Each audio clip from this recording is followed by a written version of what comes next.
Good afternoon, ladies and gentlemen. Welcome to the White House for your daily briefing.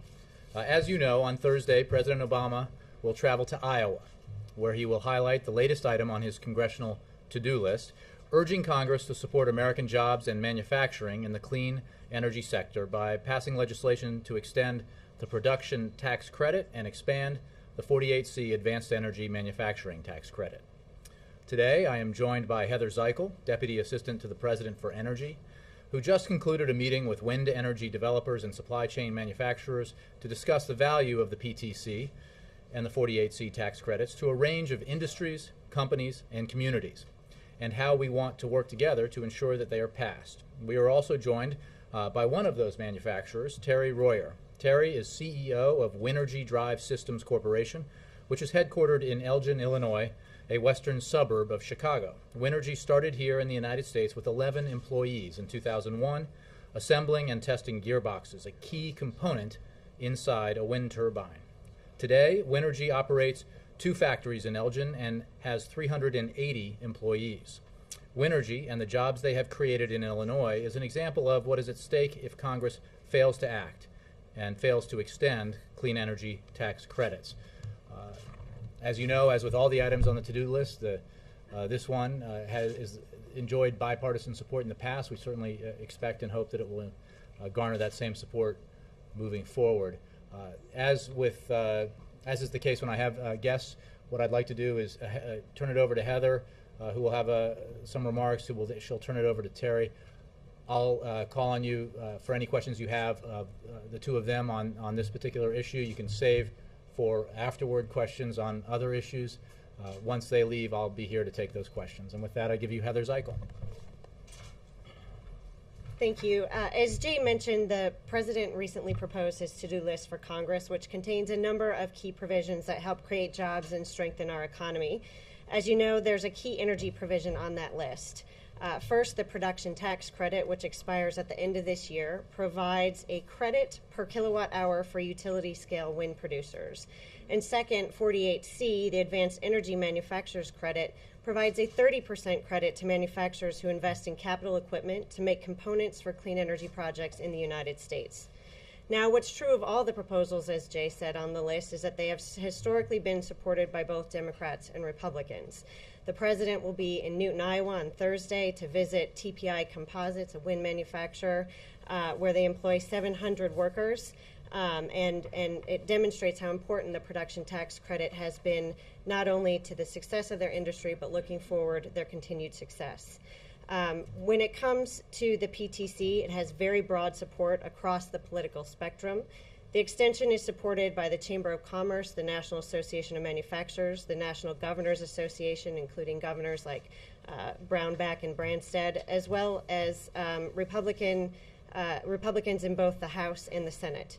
Just last fall, there was a bill introduced in the House to extend the PTC. It has about 100 co-sponsors, 21 of which were Republicans. Part of why you're seeing real bipartisan support is because we've made significant progress over the last few years in building up renewable energy in this country. And it just doesn't make sense to undo all of that progress, especially because thousands of American jobs across the country would be lost. Keep in mind where we stand today. Thanks in part to our investments in clean energy, the largest in history, the U.S. has nearly doubled renewable energy generation from wind, solar, and geothermal sources since 2008. Generation from wind turbines has increased 27% in the last year alone, continuing a trend of rapid growth.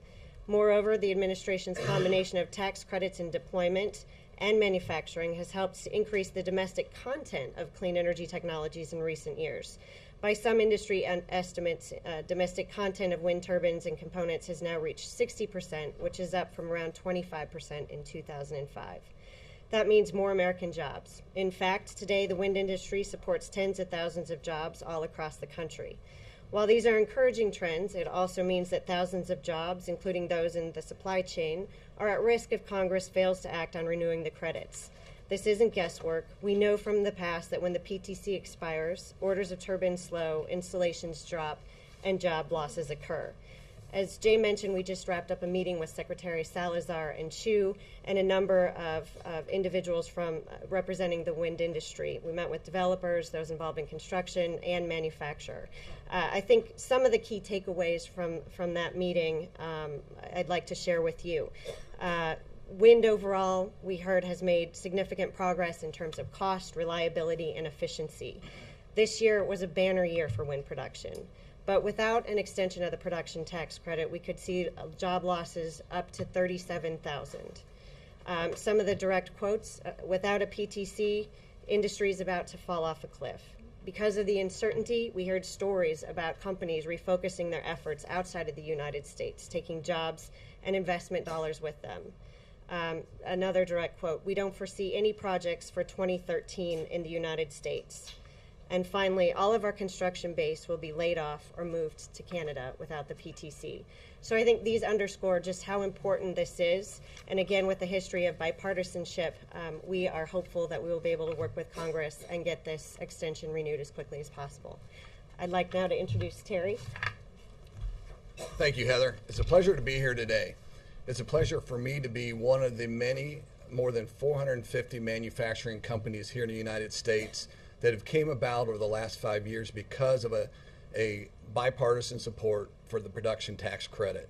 And as a result of that stable tax policy, the industry has had the ability to scale up and to grow and create real manufacturing jobs. You know, for myself, as a 28-year manufacturing leader, there's no more passion than I have, and that is to create jobs here in the United States, and that is what has happened. As Heather's mentioned, we went from over 20% of a wind turbine production being made in the U.S. to more than 65% being produced here today. So these are real manufacturing jobs, jobs like my family had growing up in Southeast Iowa many years ago. So for me, as a longtime manufacturing person, the story is about job creation and continuing the work that we've started 5 years ago.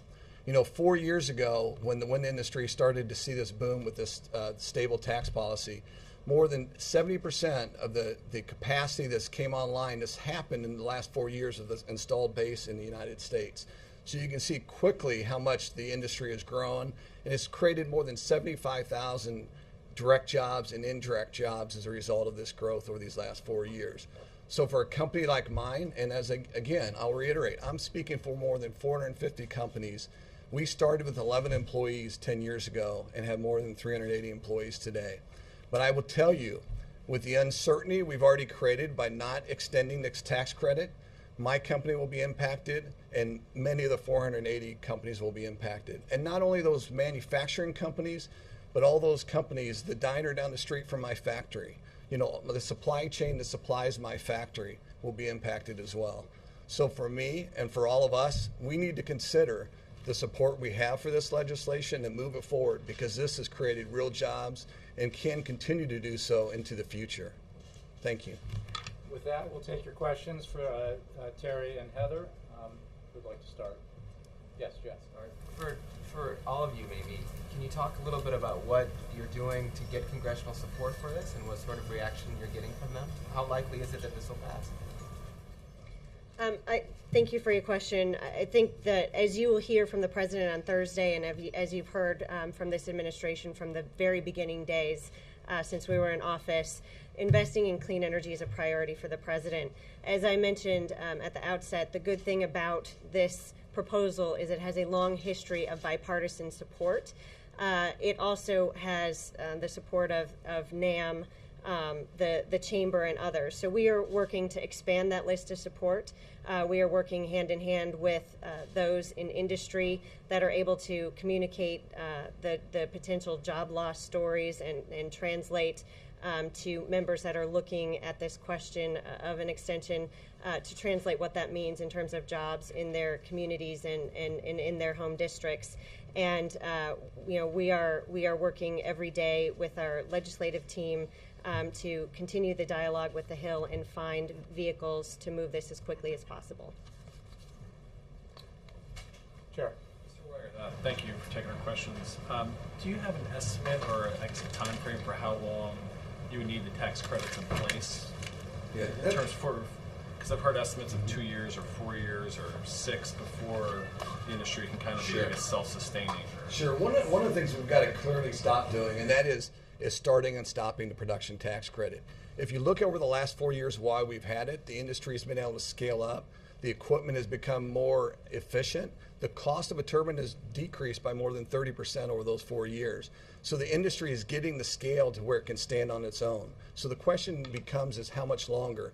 You know, we believe firmly long term that it can stand on its own. In fact, today, without the tax credit, we're competitive with everything with exception of natural gas at current prices. However, we all know that natural gas is a commodity that can change. You know, one of the things I like to always point out when people talk about competition to other forms of energy, they're all important. Let me make that point. We need all forms of energy in our portfolio for producing energy. But let me make one thing clear. Wind is not a commodity. The price of wind 10 years from now will not cost any more than it does today. So unlike natural gas, today it's very inexpensive, but what will it be tomorrow? So clean energy, clean forms of energy has got to be part of our solution long term. Do you have an estimate? I'm sorry. You know, the question is how much longer?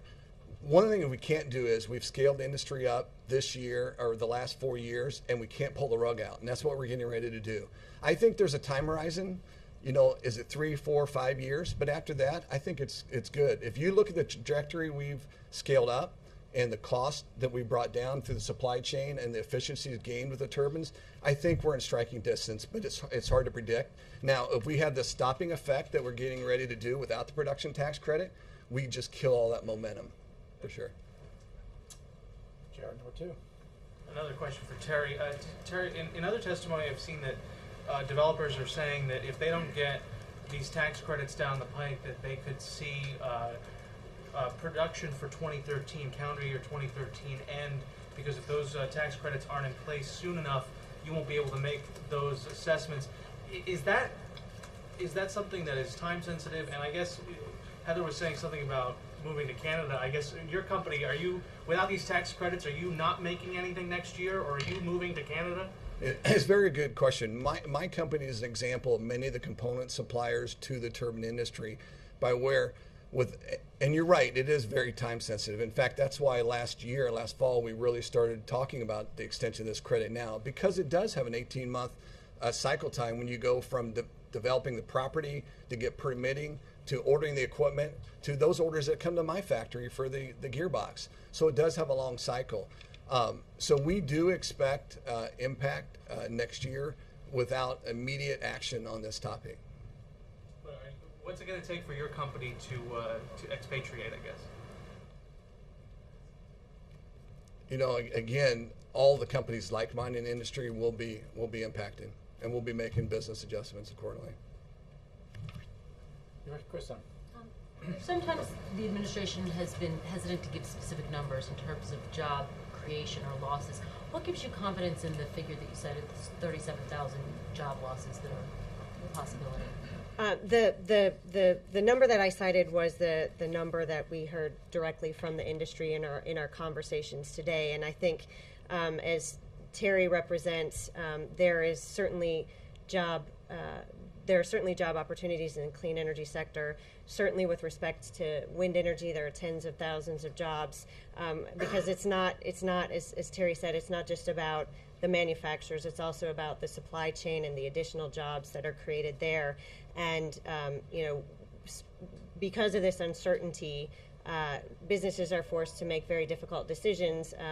One woman in our meeting told us about the first layoff that she's ever had to make in the 30-year history of their company. So I think the point here is that we know that these are jobs, they're real jobs, they're in communities across the country, whether it's in the development or manufacturing side, and we need to continue to support this industry because it's at a pivotal time. Can I make a follow-up statement on that? And to further answer your question, there is a study that was put out by the American Wind Energy Association called by Navigant that actually speaks specifically to those statistics of the 30,000, 7,000 jobs lost. However, it's important to look at that study also and see what the growth trajectory can continue to be if we continue on this path with this industry, and what it can mean for further job growth, I think is also important to talk about. Do you know what numbers those are? I'd rather not quote that because I may not state it right, but it is in the study and it's available. Okay. Thank you both very much for coming, and I'll continue with the briefing. Heather, Terry, Thank appreciate it. Okay. I expect nothing but easy questions today for obvious reasons. Thank you.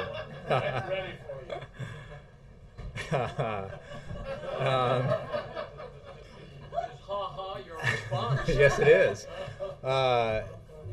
So let's start at the top. Jim? Did anybody in high places sing for you? I have had, well, my children in the highest place of all. So, but other than that, no. And I'm waiting, right? You know. Yeah, come on. Thanks, Jay. The International Atomic Energy Agency today said that they'd reached a tentative agreement with Iran to get access to scientist sites, documents. Last week you said that Iran needed to show concrete steps to explain what its nuclear program is about. Is this the kind of concrete step that the administration is looking for, and does it suggest that there's that this is the kind of thing that ultimately leads to easing sanctions? Well, progress is important, and we appreciate the Director General's efforts to conclude an agreement with Iran on the procedural framework to address the international community's concerns about the nature of Iran's nuclear program. I think it's important to note that the announcement today is a step forward. It's an agreement in principle that represents a step in the right direction, but as we've said in the past about the totality of Iran's obligations and their fulfillment of them, we will make judgments about Iran's behavior based on actions, not just promises or agreements, which is not to say that this is not an important step or a useful step. It is. The P5+1 negotiations, as you know, deal with the totality of the international community's concerns. The IAEA has its specific track that it works on, and this is a piece of that, which is certainly significant. But again, broadly, we judge and will judge Iran by its actions. And we are at this stage because, as you know, when the president took office 3.5 years ago, the world was not unified in its view of Iran. Iran was internally unified in the position it took with regards to its failure to meet its international obligations. That equation has reversed because of the efforts that the United States and our allies and partners on this issue have taken to develop a broad consensus about the fact that the issue here is Iranian behavior, its refusal to live up to its international obligations, its refusal to take steps thus far to eliminate concerns about its nuclear weapons ambitions. Iran faces a choice. The regime faces a choice. They can meet their international obligations and rejoin the community of nations, or continue to fail to fulfill their obligations and face significant and harsh consequences, the likes of which we've already seen through the unprecedented and comprehensive sanctions regime that has been leveled against Iran. I guess the question is, how adjustable are the sanctions, and does Iran specifically know what it needs to achieve for sanctions to start to peel back? Well, I think that the process of discussions within the P5+1 framework is where that kind of those kinds of issues will be brought up and litigated. The principle that I talked about at the beginning, however, is the principle that will be applied by the United States and other members of the P5+1, which is that promises are one thing, actions and fulfillment of obligations are another. We are very clear-eyed about Iranian behavior and what has taken to get us to this point. So we will continue to pressure Tehran, continue to move forward with the sanctions that will be coming online as the year progresses, and we expect those to have the kind of effect on Iran in terms of making it clear to the regime what the price of a continued failure to meet its obligations will mean for that country and for its economy. But it is also important to note that, as we've stated in the past, the first round of negotiations were positive. They produced an opportunity to have a second round tomorrow in Baghdad, and we look for further progress. But we're not at the stage of negotiating what Iran would get in return for fulfillment of its obligations, beyond the general principle, which is they would be able to rejoin the community of nations. Quick question on Colin Powell today. He said he wasn't ready to back the president. He wondered if the president's disappointed that a key supporter for him in 08 is not quite there, and says he wants to keep his powder dry. Well, look, I think that presidents appreciated General Powell's support 4 years ago. Obviously, he had served in several Republican administrations, was self-identified, I believe, Republican, and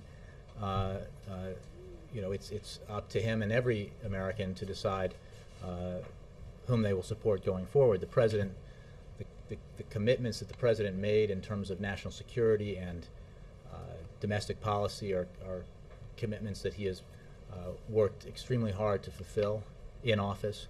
I think in the national security realm, which has, I think, particular resonance with General Powell, the president's record has been judged to be exemplary by outside observers and commentators, whether it's taking the fight effectively to al-Qaeda, ending the war in Iraq, having a plan to refocus our efforts in Afghanistan and then begin to end that war, something you heard a lot about over the weekend at NATO.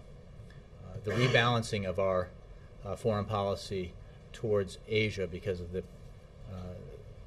importance of that region of the world in the 21st century. These are all significant accomplishments that the president has achieved just in the past 3.5 years, and he certainly looks forward to discussing that record in the debate that comes as the year progresses. Jeff. Jay, does the president, the White House, expect to get any kind of a political bump out of what happened this weekend and yesterday? A lot of the issues were obviously foreign policy issues, but also have resonance in the campaign. I think the kind of thing that the kinds of issues that were discussed both at the G8 and at the NATO summit are matters of international economic growth, as well as U.S. national security and alliance security. These are weighty, substantive issues. They're not something that I think most Americans view through a political lens, and they're certainly not something that the president views through a political lens. When it comes to the first basket that was a subject of discussion at the G8, the international economy, the measures that Europe has taken and needs to take to address the Eurozone crisis, obviously those have an effect on the American economy, and therefore Americans, as they cope with their personal economic situation as we emerge from the worst recession since the Great Depression.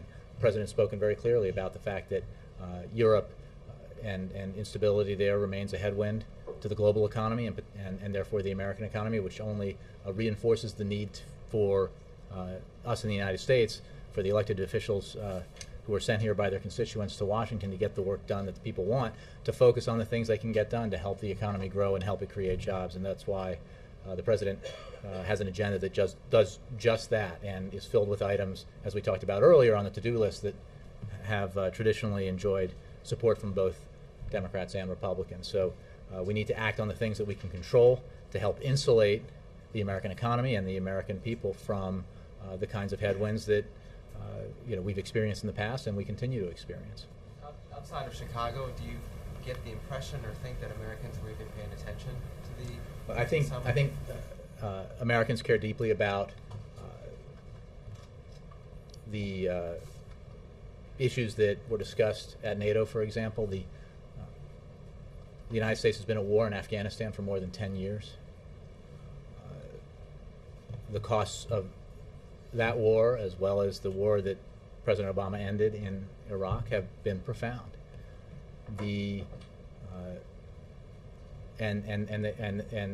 both in terms of the sacrifice of our men and women in uniform, as well as the financial costs.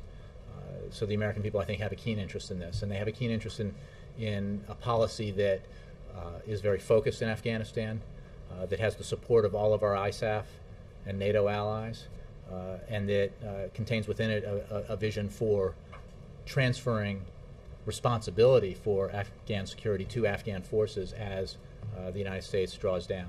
The President has a vision for ending this war responsibly, ending U.S. engagement in this war responsibly, while fulfilling the mission objectives that he laid out after a review of a policy which, as you know, was adrift when he came into office. That situation has changed dramatically, and I think the United States, and I think the American people have a great interest in that. Do you think that the G8 statement and sort of linking towards or leaning towards growth versus austerity, does that help the president in his similar debate with Republicans? I think you're seeing this through everything through the sort of the political lens or a sort of electoral lens, and that's not how the president views it. I think that these macro issues affect and matter deeply to the American people at a macro level. The need for balance in the approach that European countries take to the Eurozone crisis, I think, is one that is broadly is something that's shared by leaders across the region, as well as obviously by the president. I think most Americans simply want to make sure that their president is working with his European counterparts to advise the Europeans on a way forward for them that creates the kind of stability in Europe that European leaders clearly want, the European people, the people in these European countries clearly want, and obviously that would be beneficial to our economic growth. Wendell, you were. The current round of P5+1 talks, does the President see this as the last chance of resolving the issue over Iran's nuclear program diplomatically? Meaning that if they break down at some point, I mean, the positive results of the first, second is not so positive? Well, I don't want to speculate about specific meetings and the results of the turns that may await down the road. The President has made clear that there is a limited period of time here. The window is open. The potential for a diplomatic solution here remains, and it is the best possible solution to this problem. And that's why the President has put not only significant U.S. resources into this effort, but has rallied the international community in support of this effort. Not just the negotiations, but everything that preceded it, which was unifying the international community, creating a consensus about Iranian behavior, creating a broad coalition of nations that have agreed to the most stringent sanctions regime in history, a regime that has resulted in real impacts on the Iranian economy and the Iranian political situation. So, but the President's made clear that there is not an infinite amount of time here for the Iranians to act. That's why it is so important for them to take seriously these negotiations, to take seriously the opportunity created here for Iran to rejoin the community of nations if the leadership so chooses to. Another matter, the President has voiced support for the Occupy folks in the past for reaching their goals. Did their actions in Chicago sour his support? Well, I think you're making broad comparisons between different groups. What the President has said in the past is that he has understood the frustrations that Americans have about the failure in particular of Wall Street in some cases to well, because of obviously Wall Street's role in the financial crisis that helped precipitate the worst recession since the Great Depression. That is, I think, one channel here that he was talking about in the past. The president addressed the protests in Chicago yesterday in his press conference and commended Chicago for how it carried out the NATO summit, and believes that every leader who attended felt that it was a success. Let me move around a little bit, then I'll come back. Tommy. Thanks, happy birthday, by the way. Thank you. Thank you so much. I have two questions. First of all, this morning, Ed Rendell apparently became the latest Democrat to pile on President Obama in defense of Bain Capital. And I'm wondering if you could tell us just how angry is the president that he's sort of become this like a reverse sister soldier for every Democrat who wants to score points with private equity. Look, I think the president addressed this yesterday when he was asked about it in the press conference. So I would point you to his words. And I will echo them by simply making the point that the issue here is not whether private equity plays a role in our economy. The issue is what experience do you bring to the presidency? And the president, I think, was very clear that a president's job is not just to maximize the profits of a few, it's to look out for all the shareholders in America. In other words, all American citizens. And that includes, from top to bottom, that includes the most fortunate among us, as well as those who might have been laid off from a company that failed, or in a downsizing or restructuring.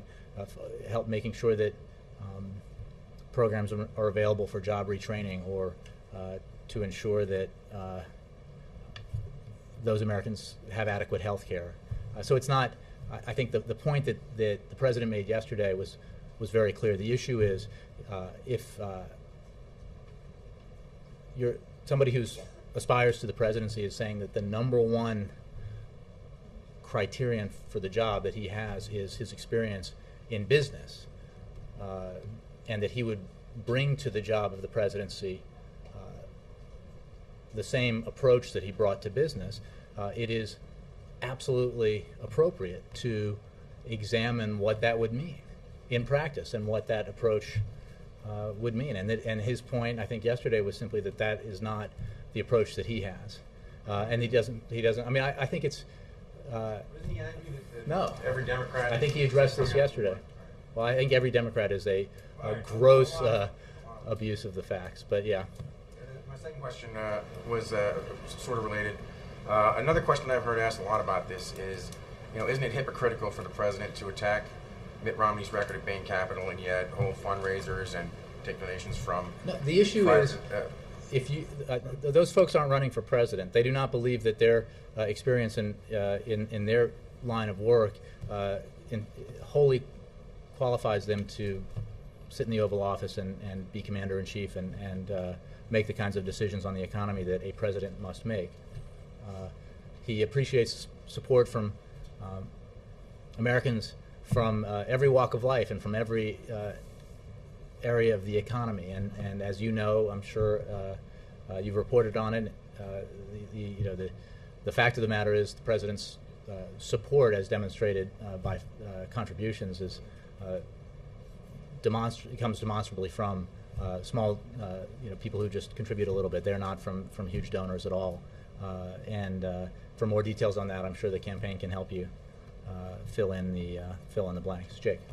To follow on Tommy's question, why would you conclude, or why would the White House, the president, conclude that because Mitt Romney ran his private equity firm a certain way, that he would run the country the same way?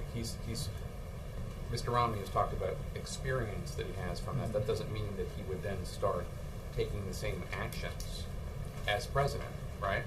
The president took his experience.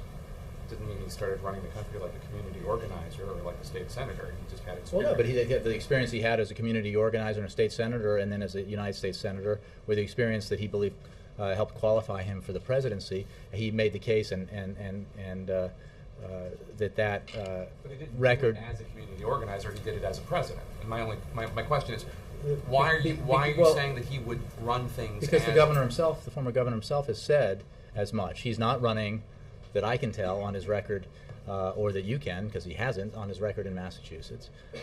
He's running as a businessman who can do for America what he did in private equity, and that I think Americans would expect that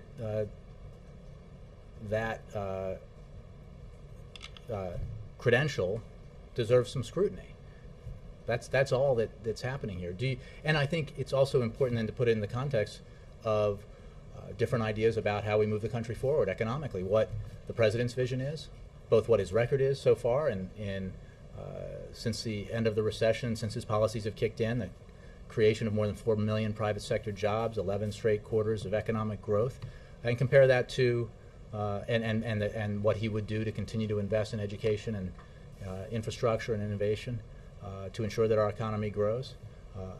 His balanced approach to deficit reduction and dealing with our long-term debt challenges, and compare that to what Republicans in general, across the board, Republicans who support the Ryan Republican budget, including the presumptive nominee of the Republican Party and the president's opponent, what they would do, and what they say they would do is revert to the same policies that were in place in the run-up to the financial and economic collapse, the worst recession any of us, most of us, Lester, sorry, have seen in our lifetimes. But the maybe I'm wrong about that. But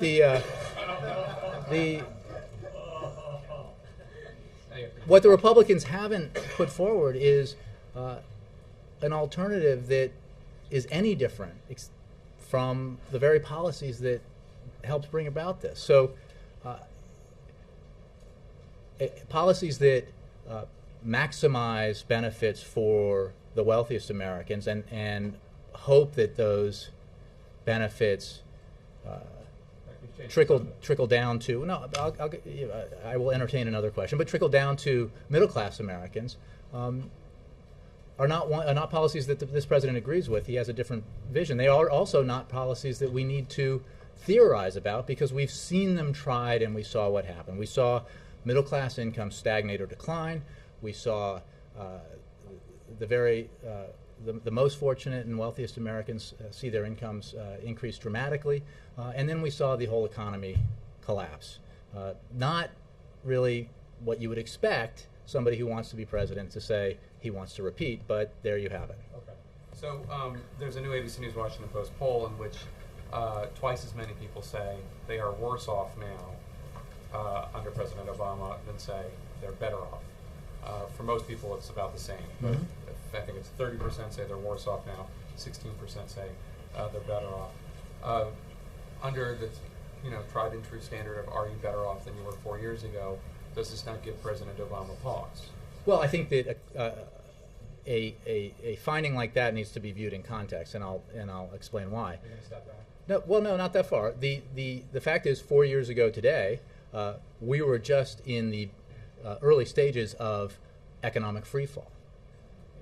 Unemployment had not yet skyrocketed to the point that it would as a result of the recession. We had not quite gotten to the period where the economy would contract by 9%, nearly 9%, as it did at the end of 2008, where 4 years ago would be the middle of 2008.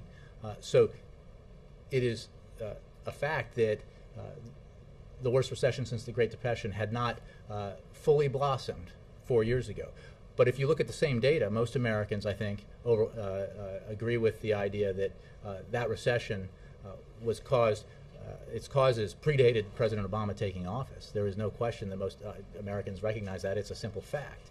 And it is also a fact that if you ask most Americans, do they want to go back to the policies that helped lead to that situation, the answer would be no. And it's a fact that since President Obama's policies have taken effect, we've seen a reverse of all those trends. We've seen economic growth steadily, not enough, but steady economic growth. We've seen a situation that went from hemorrhaging of 800,000 jobs a month to a situation where we've created private sector jobs every month for over 2 years.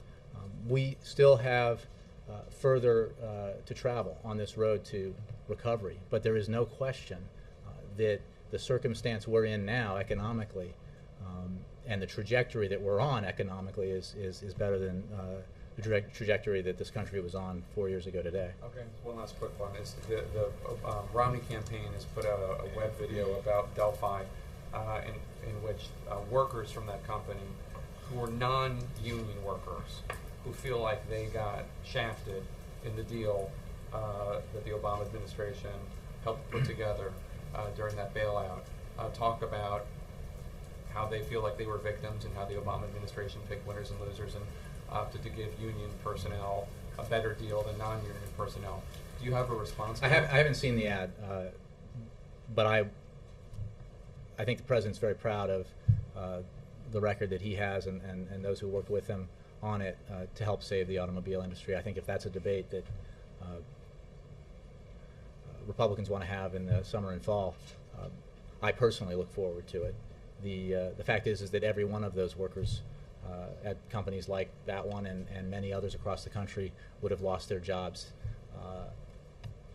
if General Motors and Chrysler had been allowed to fail and eventually liquidate, which was the only alternative to the action that the president took. I mean, it is simply a fact that had that action not been taken against a lot of the sage advice, both economic and political, of a lot of people, those jobs would have been lost, and we would no longer have the #1 automaker in the world. We would no longer be in a situation where we are creating manufacturing jobs at a rapid pace for the first time in this country in a long time.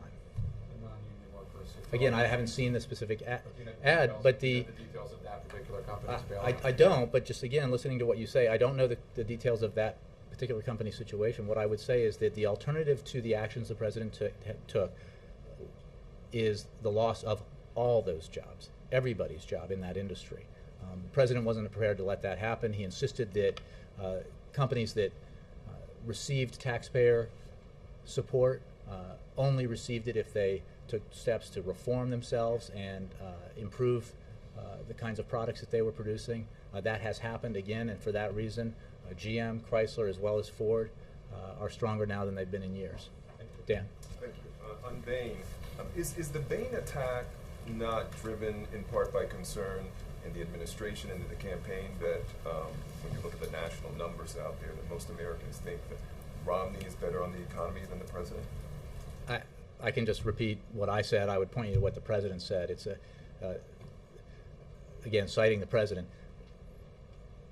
If someone who's running for president, and is in this case President Obama's opponent, is citing as his primary credential the reason why he should be voted into the White House, his experience in business, and that experience is what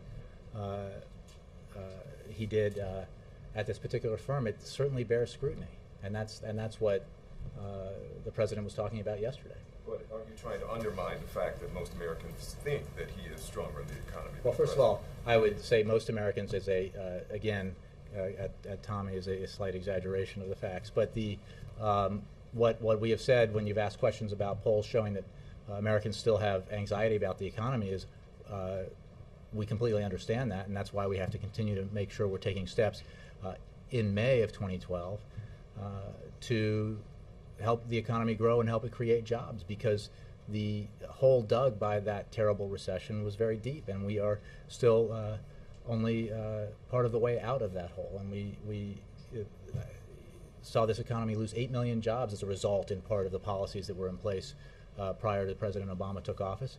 We've now recovered a substantial number of those jobs, but not nearly enough, and that's why we have to continue to do everything we can, working with Congress, working in an administrative way to help the economy grow, to help businesses like the one represented here earlier at the briefing grow and hire American workers for manufacturing jobs here in the United States. We need to do all these things to make sure that this economy continues to grow.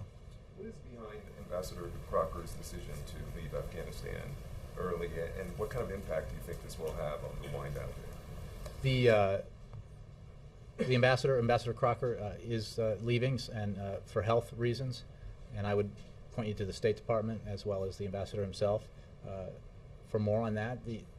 As you know, at the president's request, Ambassador Crocker came out of retirement to take this post. The president's enormously grateful for that, for Ambassador Crocker's hugely valuable service to this country in his long career in Afghanistan and Iraq and previous posts. He has done an extraordinary job in this current post, and he has been a key part of the implementation of the president's strategy in Afghanistan. But that strategy will continue, obviously. The leadership team is strong, and the president looks forward to the further implementation of his strategy, as we just discussed over the weekend at the NATO summit. Kate, and then Nora. Has the president spoken with Cory Booker since Sunday? And if not, has anyone in the administration or any campaign officials reached out to him? I don't have any calls to read out. I'm not aware that the president had a conversation like that, and I'm not aware of anybody who has spoken to him. I'm not saying they haven't. I haven't heard nothing on that. Was there a plan in place for Cory Booker to campaign on the president's behalf? And if so, is that again, the happen? president addressed this. President cited Mayor Booker's very significant work as mayor. He's done a terrific job. The president believes that. And I think on this issue, the president spoke eloquently about how he views it and why he thinks it goes right to the heart of what we fully expect and you fully expect, and apparently the president's opponent fully expects to be the main subject of the campaign, which is, what is your vision for America's economic future? And is it doubling down on the policies of the past? Is it going backward to an economic policy that envisions not just the Bush-era tax cuts for the wealthiest Americans, but even more tax cuts for the wealthiest Americans? It envisions retaining subsidies for oil and gas companies and corporate jets and the like. It envisions voucherizing Medicare, and an overall deficit and debt reduction plan that would result, because it asks nothing more of the wealthiest Americans, would ask a huge amount from students and seniors and veterans and the like. So there's that vision on the one hand, and the president's vision, which is a balanced approach towards deficit and debt reduction, investments in education, innovation, and research and development, and infrastructure, a situation where we deal with our long-term fiscal challenges by ensuring that everyone gets a fair shot and everybody plays by the same rules. That's the president's vision, and that's going to be central to the debate this fall. So will Cory Booker, though, be campaigning on his behalf? I would refer you to the campaign for matters of campaign surrogates. Okay, does the president think that having been in private equity is a disqualifier No. for holding office as president? No, the president's point is that it is not that private equity is an important part of our economy.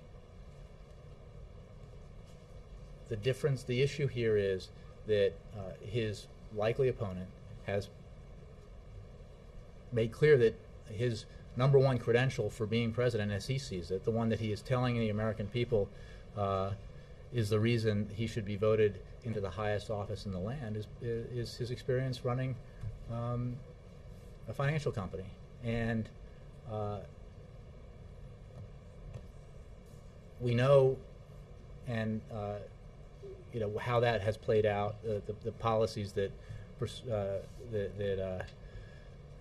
are produced from that vision played out in Massachusetts. We know, broadly speaking, how the policies that the Republicans support and the likely nominee supports played out in the first decade of this century. The president just has a profoundly different view of how we need to move forward, and I think he made a very important point about what a president's job is. A president's job is not the same as being a CEO of a financial firm, where your absolute primary objective is to maximize profits for your shareholders and investors.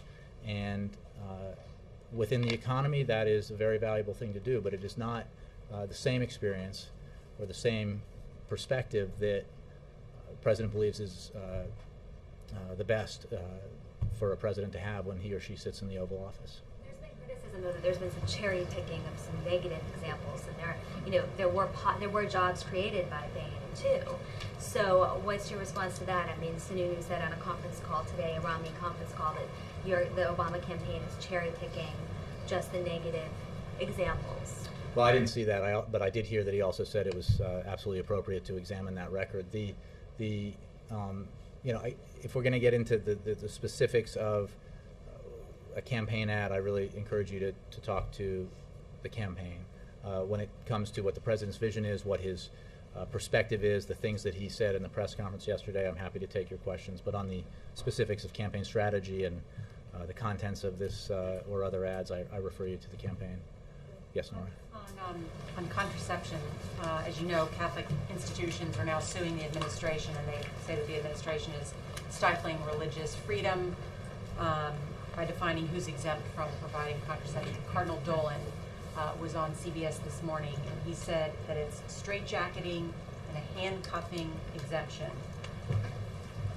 Any response to Cardinal Dolan's comments? Is that what the president is doing, is straitjacketing and handcuffing religious institutions? Well, Nora, the administration has worked closely with all communities of faith, including officials from Notre Dame and other Catholic institutions, to hear their concerns and promote the common good, and our doors remain open to faith community leaders. As you know, the policy the president has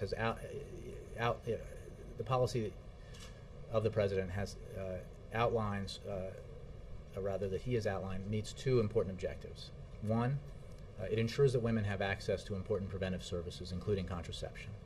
Two, it respects religious liberty. Under this policy, no religious university or religious organization will have to pay for or refer for contraceptive services. And no religious institution will have to provide these services directly. We will continue to work to develop final rules that implement that policy. And as we do, we'll continue to ensure that millions of American women receive the preventative services that they need. Do you think their suit is meritless? Well, I can't comment on a specific lawsuit. I can simply tell you what the president's policy is and remind you that the president has worked with leaders of religious institutions on this issue. He's instructed his team to do that, and will continue to do so as we take further steps to implementing this rule. But let's be clear, the objective that the president outlined is twofold. One, ensure that women across America receive these important preventive services, including contraception, and two, respect religious liberty.